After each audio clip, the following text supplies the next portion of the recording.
ফিমেলের গাড়ি বলে বড় ভাই হয়ে গেছে বলো বলো, তুমি বলো, আমি শুনতেছি। ভিডিও সবাই শুনুক। না গাড়িটা তোমার বড় ভাই? এই না আমার বড় ভাই, আমার বয়সে বড় না। 3 বছরের বড় হিমেলের থেকে। 6 হ্যাঁ, আর হিমেল হলো 2009। হিমেলের থেকে 3 বছরের বড়। এই গাড়ি। হ্যাঁ 2009 হ্যাঁ হ্যাঁ।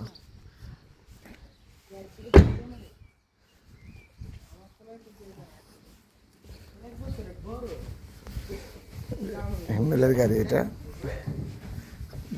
কিসে বুঝিনি, পরে আবার কও। তোমার কথাগুলো শুনতে ভালো লাগতেছে। মানুষ এই কয়টা করে ভিউ দেয়। আমার যে বিয়ে করে ফেলাইতেছে তো দি সেলিব্রিটি আমি সেলিব্রিটি আছি রিয়েলিটি শো এটা না কইতাছিলাম আঙ্কেলের ছেলেগুলো 2008 এর আমি 2009 এর আচ্ছা আচ্ছা। তুমি হইলা 9 এর কত জুনে অক্টোবর ওকে, আল্লাহ হাফেজ।